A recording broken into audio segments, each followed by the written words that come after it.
Welcome back to What's My Deal, the only podcast I know of currently that explores what my deal is. And I don't think I communicated this in the first episode, or if I did, I don't think it was clear enough, gauging from some of the feedback I've been receiving, but I'll spell it out here for any return listeners who may be confused as to whether or not the things I talk about on here are in any way relevant.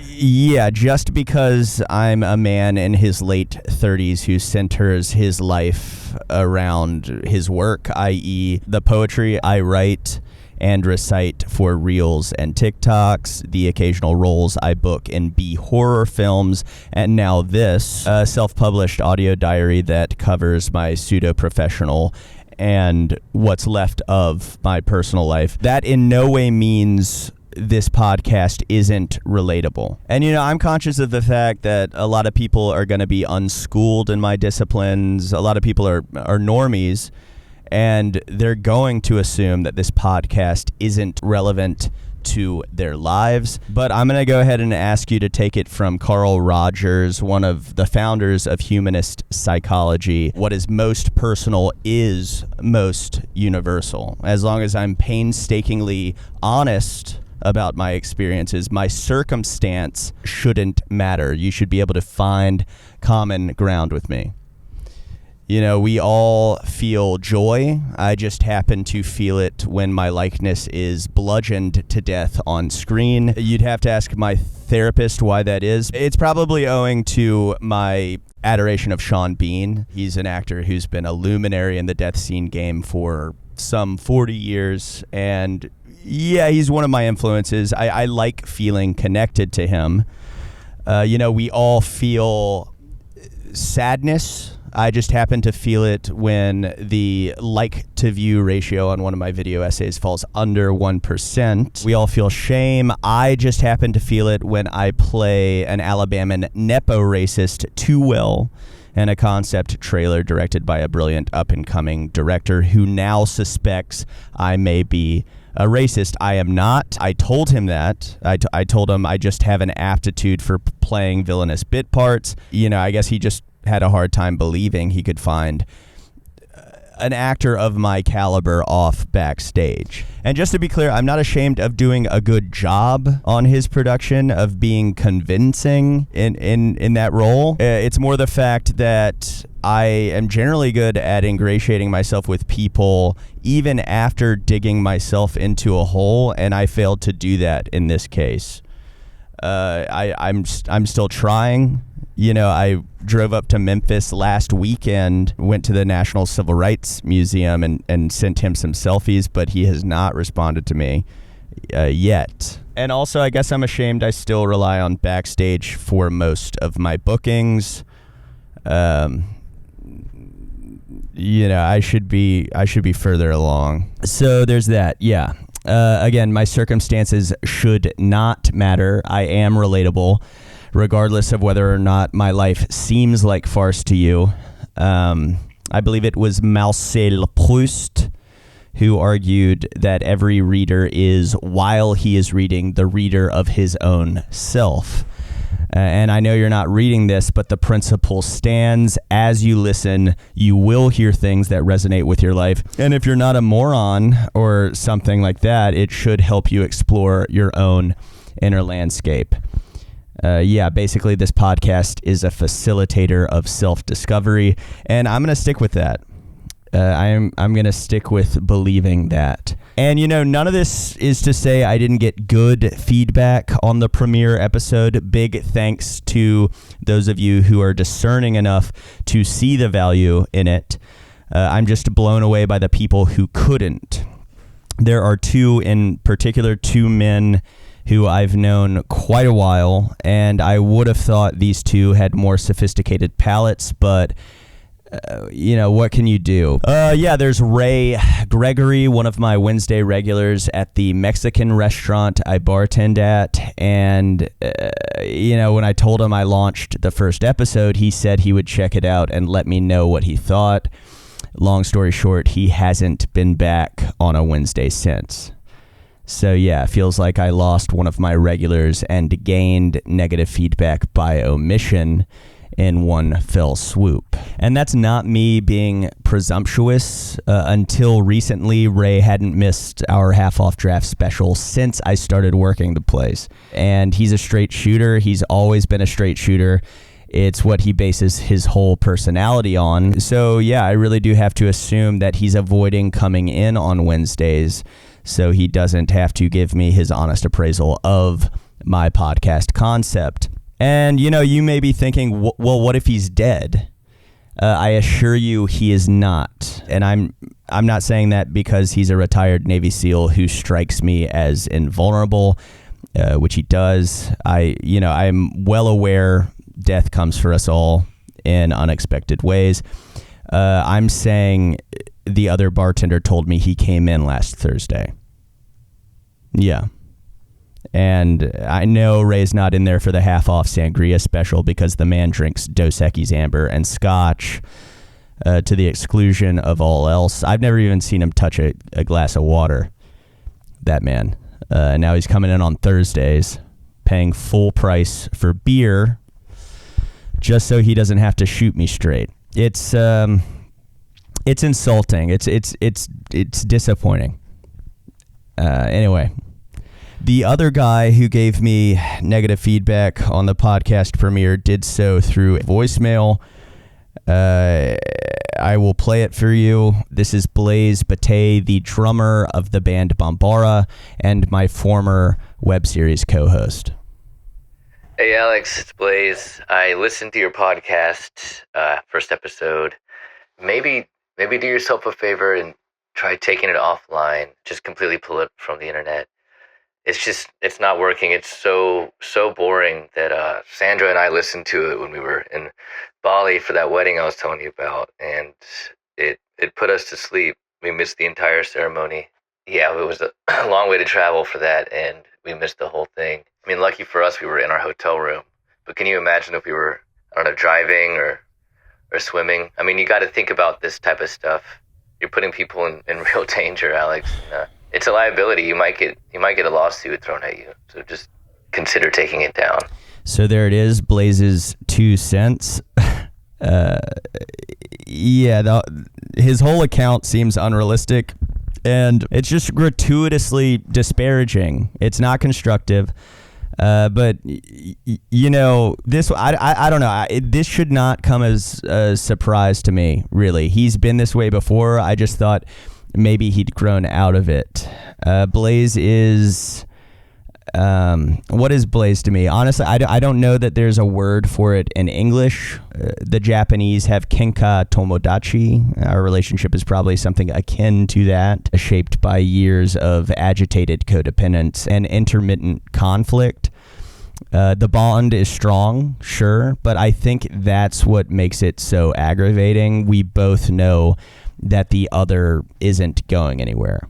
We've just shared too much the past 2 decades to not be linked inextricably. We had a daytime adjacent web series. We shared a single scuba tank during a mishap in Cozumel as we tried and failed to retrieve a sunken hard drive with footage of us talking to John Larroquette at the Met Gala. We were both busboys on it. There was also our joint prom date senior year. And yeah, I should clarify, we didn't know at the time that Ashley was double dipping. Blaise and I weren't on speaking terms at the time. The only thing we could agree on via text was to keep a distance of 15 yards between ourselves at all times. And yeah, I guess that made it easy enough for Ashley to alternate between us at the dance. I am pretty sure I got most of the slow numbers, if that tells you anything. But yeah, what's interesting here, if anything, is that years later, when Blaise and I discovered the intrigue, as we like to call it, we also learned that both of us had come up with the same working theory as to why Ashley kept disappearing on us, and that was that she was trying to be discreet about spending so much time in the restroom on account of food poisoning-induced diarrhea. I don't know. It's just very bizarre that we arrived at the same interpretation of events independently from opposite ends of the gymnasium. Anyway, I could go on, but a comprehensive list of things Blaze and I have shared would require its own podcast. Actually, no, there's one more thing worth noting. I will say the most enduring thing we've shared over the years is our susceptibility to styes. Yeah, both of us get styes on our eyelids quite frequently, our left eyelids specifically, and a lot of times it's concurrent. Very, very weird stuff, kind of like a menstrual synchrony, only we haven't lived together since I moved out of his band's practice space and back to Atlanta. Blaze was in town recently, actually, and I, for one, thought it was a good visit by our standards. He flew in to help me settle an outstanding debt to a fan of our old web series, and it felt nice and collaborative, doing what Debbie asked of us. Yeah, Debbie is, she was one of the Blaze and Alex show's biggest backers. And about a decade ago, we agreed to go to Peachtree City and be her subject for a private photo shoot in her parlor room. But, life got in the way, and we hadn't had a chance to honor the debt until recently. Though I will say the whole thing was uncomfortable and tonally confused, but ultimately we got it done. And, I thought it might have brought Blaze and me closer together again. When I drove him to the airport the next day, I went as far as to say it was good to see him. But he chose to reciprocate that by saying it was, quote unquote, interesting to see me, that it took him back developmentally somehow, that seeing me made him feel less evolved.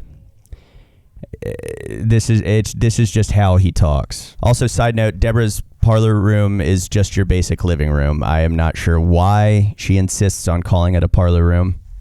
Maybe I don't have a proper understanding of what a parlor room even is, but and yeah, I shouldn't be picking apart how people taxonomize the rooms in their house. I don't know. I thought that was interesting.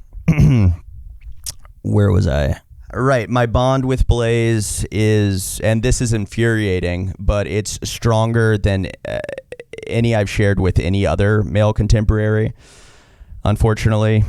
So, part of me does think he should be able to show some semblance of support for my creative endeavors post the Blaze and Alex show, especially since he has his own outlet these days. He tours the world with a popular post-punk band, but I guess in his eyes, anything I do without his direct involvement is garbage. And I did talk to my therapist about all this last week. She asked me if I had any other male friends I could lean on to help compensate for the disappointments Blaze continues to level at me after all these years. Yeah, she reminded me that there's a male friendship recession on and that it's contributing to the loneliness epidemic. And I reminded her in turn, I am on TikTok. I am well aware of this, but I did have to concede that it hadn't occurred to me that I might be affected. I don't subscribe to TMI, traditional masculine ideology, or the idea that all a man needs for fulfillment is work and family. RE work, I am an underappreciated actor, poet. I make the bulk of my income working part-time at a neighborhood Mexican restaurant. And RE family, I would be okay procreating, but I'm also okay saving the $200,000 it would take to raise a kid from birth to the age of 18. So yeah, I just try to find my fulfillment elsewhere, even if I have to force it. Because yeah, again, I don't have a viable career yet, much less a gratifying one. And if I've already started a family, I'm unaware of it. There is a lady in Prague who says she's carrying my child, but she's been saying that for 5 years, and there's a hostel owner over there who assures me that this is just something she does for work. She woos drunk dudes into an alley off Wenceslas Square, does a bit of heavy petting, and next thing you know, you're getting harassed on WhatsApp for allowance. And just to be clear, I do believe women as a general rule, just not this one in particular. Yeah, I can say with 99% confidence that I am not a father. And that is good news on the making new friends front, which is what my therapist was getting at. Yeah, from what I gather, once a man has a kid, it can become that much harder to justify getting the boys together to watch the game or do poker night, whatever it is men do together. And offspring aside, the prevailing idea from what I understand is that the average upstanding husband can easily let his existing friendships atrophy as he defaults to hanging out with his wife, her friends, and their spouses. And I guess he just ends up letting the pressures of work and family life narrow his worldview. You know, he'll end up spending the first half of any given day providing value to his employer, and then the second half of that day providing value to his wife. And over time, that'll exaggerate how central these people seem to his core identity. And then, you know, if he loses the job or gets separated from his wife, what is he? And the answer for this hypothetical is, of course, not much. He has to start from scratch. And yeah, all that does help explain why men are 9.7% more likely to kill themselves after a divorce. It just makes sense. And I should clarify, I'm not claiming that my life is in any way less bleak than the next guy's. It would just depend on who you ask. I tend to spend the first half of my day trying to go viral on TikTok with my poetry, and then the second half of my day pouring tequila shots and dumping my problems and frustrations onto my regulars, albeit in an entertaining way. There's a reason they're regulars. I think I remember Tiffany saying something to the effect of, if Alex was a reality show, he'd be on TLC, if that means anything to you.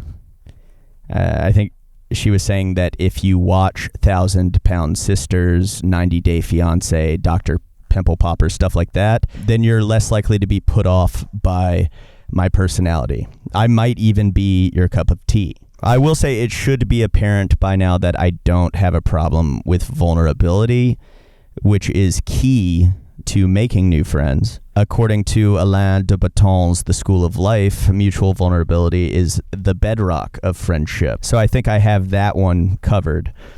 If I do have a problem making new friends, which we can't really know because I haven't actually tried in years, but if I do have a problem with that, it would probably be owing to my rigid commitment to the art life, which I'm going to say stems from one of my more masculine qualities, which is deriving most of my self-worth from what I create and or accomplish.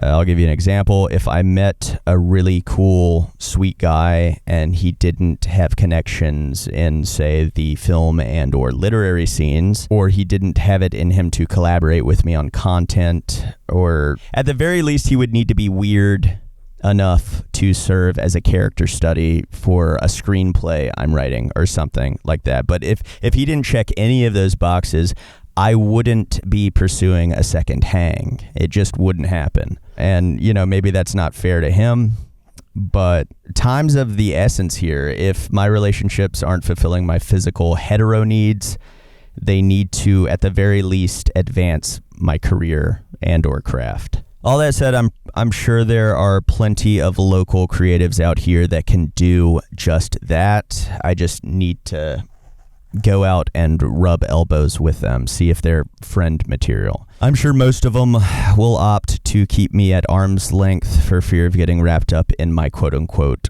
world building, but, you know, that's fine. I am fine with people who prioritize their privacy, integrity, etc. Those people just aren't for me, and I won't know who's who until I get out here and try filming interactions with the talent. So anyway, I've spent the past few days reaching out to male acquaintances, loose or otherwise, at the behest of my therapist. She told me to prioritize local men specifically, see if I can't get together with them in person to try locking in those connections, deepening them, whatever you want to call it. So that's what I've been doing, and I actually secured my first in hopefully a long line of hangs earlier today. I met up with Emeka, one of my better drinking buddies, at Banjo Coffee. Texted him last night, and he agreed to meet up sober today to see what our dynamic might look like outside of the bar scene. And we've never actually hung out when one of us wasn't obscenely drunk, and in most cases it's both of us, so I knew it was going to be interesting. Yeah, Emeka's just one of those guys who ends up being a fixture in your life, your nightlife, that is, and you just can't put a finger on how or when you first met. He's just there, and it seems like he's always been there, like a shadow of yourself who recognizes your inner demons as his own. And if you're unfamiliar with that kind of synergy, congratulations, you're probably not an alcoholic, but you probably should get out more. It's a very heady genre of human relations. It's worth experiencing at some point. Anyway, so we only met up for about 20 minutes. That was on me. Emeka said that being sober wouldn't be a problem if I got there anytime before 2 p.m. And I was shooting for 1, but I lost track of time earlier in the day doing some research online, trying to identify what the rash along my belt line is. Still, I think we made some progress with the small window of clarity we had. I will say I was a bit discouraged when he didn't recognize me at first, but, my face was out of context as it was in the light of day, so I'm not going to fault him for that. I went to sit next to him, and he was like, "Can I help you?" And I was taken aback by that. I said something to the effect of, "We're here to help each other." And the way I said that, I don't know, it came off a bit sanctimonious, I guess. It felt like I was delivering a line from one of those movies where the teacher comes to save an inner city school or something in that vein. I didn't like it, but I was able to play it off like I was touching on an inside joke that he had forgotten, and then I went on to remind him that we'd set up a coffee date via text, and that was presumably the reason he was where we had both agreed to meet. He was like, "No, I'm here to meet Whitney, and she's probably going to be put off if I'm sitting next to some dude." And that confused me. I told him I would sit across from him if he'd prefer, but that I'd heard somewhere that men socialize better shoulder to shoulder, that it's baked into our DNA. Men just happen to form deeper connections doing activities and collaborative tasks rather than engaging in direct face-to-face conversation. Our ancestors hunted together, they went to war together, etc. And that's how Emeka and I have socialized historically, shoulder to shoulder at a bar, drinking. Drinking is our activity. And that is when it clicked. He was like, "Alex, my bad, dude. I didn't recognize you." I was like, "No problem, but I do have to ask, who's Whitney?" He said he couldn't remember, but that he could tell from her texts that she's hot. And that's when I asked to see his phone and reviewed his text thread with this Whitney character. And sure enough, it was our thread. He just happened to have me in his contact list as White Knave. Knave, Knave. Yeah, the whole misunderstanding confused me on a few fronts. Firstly, I'm not a knave, i.e. a dishonest or unscrupulous man. Secondly, it's a very archaic term. I asked if he'd been reading medieval fantasy of late. He said no, but he has been playing a lot of Genshin Impact, which I wasn't familiar with or interested in learning about, so I didn't ask him what that was. And thirdly, I was just confused as to how anyone could have mistaken White Knave for Whitney. He said something to the effect of, "My bad, I was pretty blind last night." I said, "Even so, K is a jarring enough letter. You should be able to detect it even if you're approaching blackout. Also, you're the most educated drinking buddy I've ever had. I know there's no K. in Whitney. He nodded, apologized, and explained that he had been at a tiki bar when I texted him, and that rum has an outsized effect on his motivated perception. I guess he starts seeing whatever he wants to see. And yeah, I guess one thing he wants to see is a Whitney ask him out on a date. So if any Whitneys listening are interested, DM me and I can give you his contact info if you pass my vetting process. Long story short, I cut our reintroduction short. It was very addled. I didn't think it was good for the podcast, and I brought out the conversation cue cards that I had brought, and we got to work tackling a few of those before he had to head to happy hour. And I'm going to play you some of the highlights here.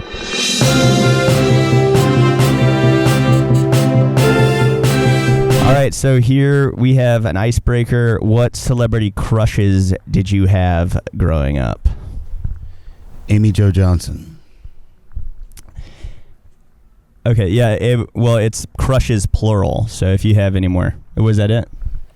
Yeah. Okay. Okay. Would you rather have the superpower of invisibility or flight? But flight.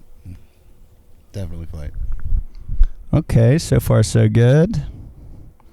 What is the best hangover cure? Beer. Okay. I was really hoping these questions would be a little deeper. This is the icebreaker pack, I guess, the light blue ones. If you were playing a trivia game, who would you want as your partner? Doctor Who. That's a good answer. I approve of that one. Okay, yeah. So you're a Doctor Who guy. How many of the seasons have you watched? The majority of them. Okay. Oh, we're getting deeper now. What do you spend most of your free time doing?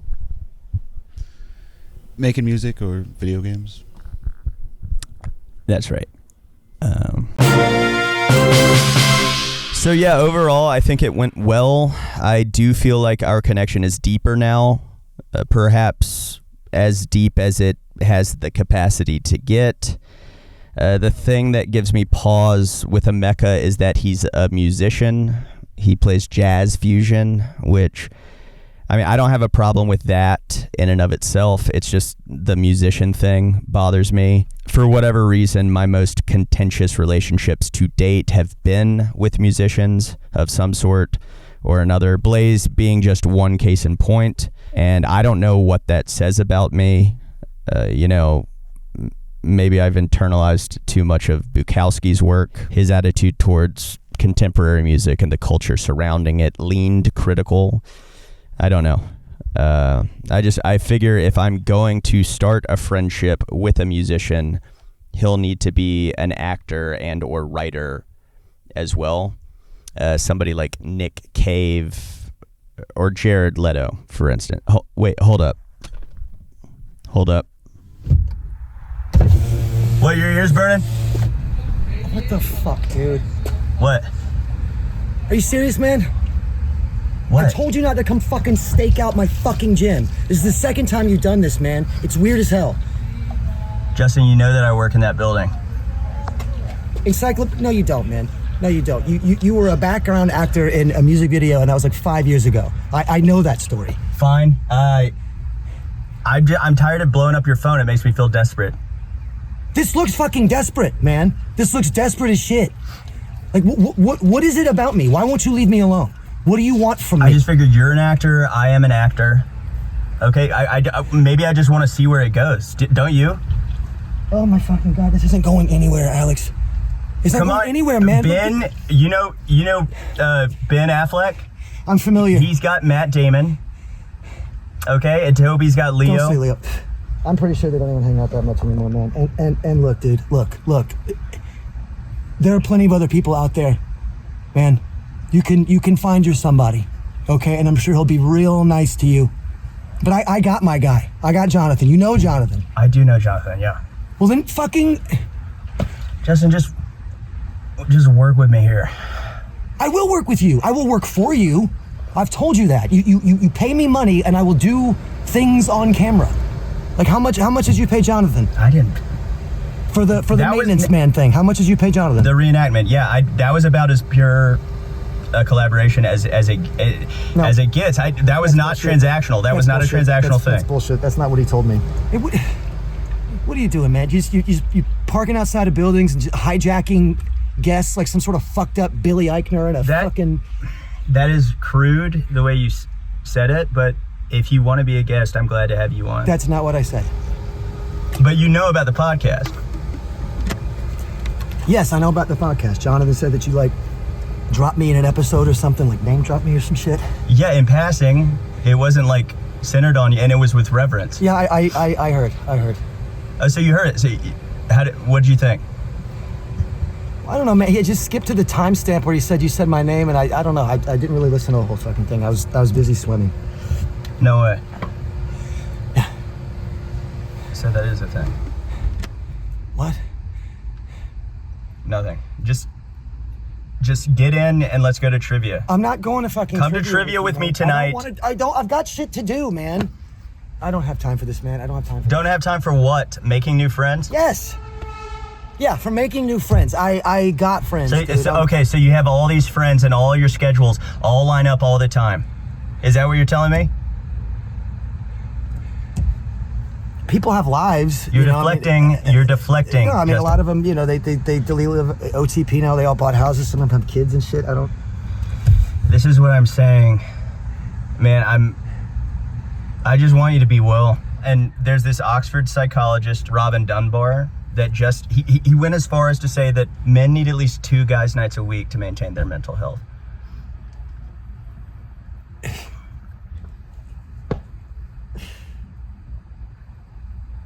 It's at Wheelhouse Pub, 7 p.m. Eve is working. She's going to hook it up. All right, I think I'm going to cut this episode short, you guys, because actor Justin Miles. God, call me fucking Justin. You've done it all day. Call me Justin. Justin, who you may also know as the guitarist of Pimp Trisket, the world's premier Limp Bizkit cover band, has agreed to do trivia with me. I told you I'm not staying long. Nobody does. It just, it means something. Just you coming through the door means something to me.